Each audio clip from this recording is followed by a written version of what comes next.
স্টাইলবাজার Kolkata football league 2026 match number 25 Mamuni group Pathachakra বনাম Bidhannagar municipal sports academy. এই match আপনারা সরাসরি দেখছেন বিধাননগর মিউনিসিপ্যাল স্পোর্টস কমপ্লেক্স থেকে নাম্বার 10 স্পোর্টস অ্যাপের মাধ্যমে। আজকের ম্যাচের হাইলাইটস এই মুহূর্তে আপনারা দেখবেন।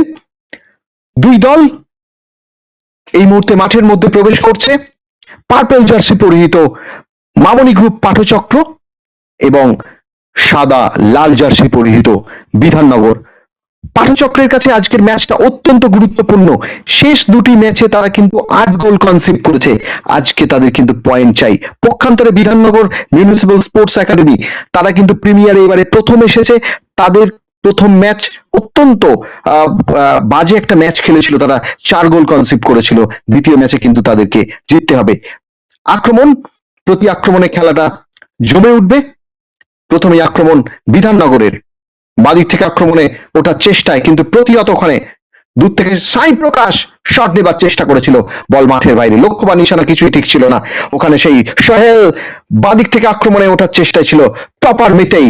এবারে ডান দিক থেকে আক্রমণ সেই রিতেশ, কিন্তু কোথায় বল চলে গেল? সাই প্রকাশ, সাই বলটি কিন্তু দিয়েছিল সেই সুমিত মজুমদারকে উদ্দেশ্য করে। এবারে গোলটি দেখুন, থ্রো থেকে গোল করে গেল সেই টপার মিতেই, দিনের প্রথম গোল। আবার টপার মিতেই দূর থেকে শট নেবার চেষ্টা করেছিল জ্যোতির্ময় হেমব্রম, বল প্রতিহত করেছে রাহুল ওরাও। এবারে প্রীতমের হেড, প্রতিহত অর্ণব, কি করেন দেখা যাক। আবার সেই সুমিত, প্রীতম বলটি প্রতিহত করলো।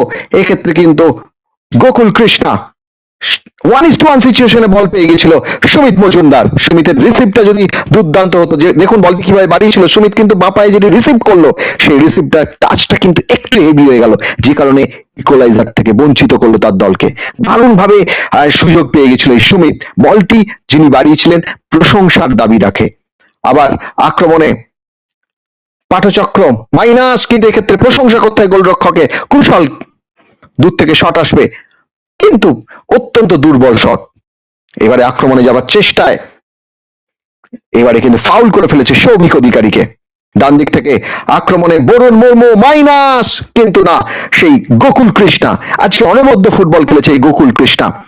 এবারে কিন্তু আক্রমণে পাঠচক্র 1:1 সিচুয়েশন হয়ে গেছিল, এক্ষেত্রে ব্লক করেছে। ফ্রি কিক, লম্বা বল ভাসিয়েছে সুমিতকে উদ্দেশ্য করে, কিন্তু গোকুল অনবদ্য ফুটবল খেলেছে আজকে গোকুল কৃষ্ণা। ডান দিক থেকে আক্রমণে ওঠার চেষ্টা, ওখানে সাদ্দাম রয়েছে ডান দিকে, টমাস দূর থেকে শট, কিন্তু লক্ষ্য বা নিশানা কিছুই ঠিক ছিল না। এবং এরই সাথে প্রথমার্ধের খেলা শেষ। প্রথমার্ধের খেলা শেষে খেলার ফলাফল Mamuni group Pathachakra 1, Bidhannagar municipal sports academy 0।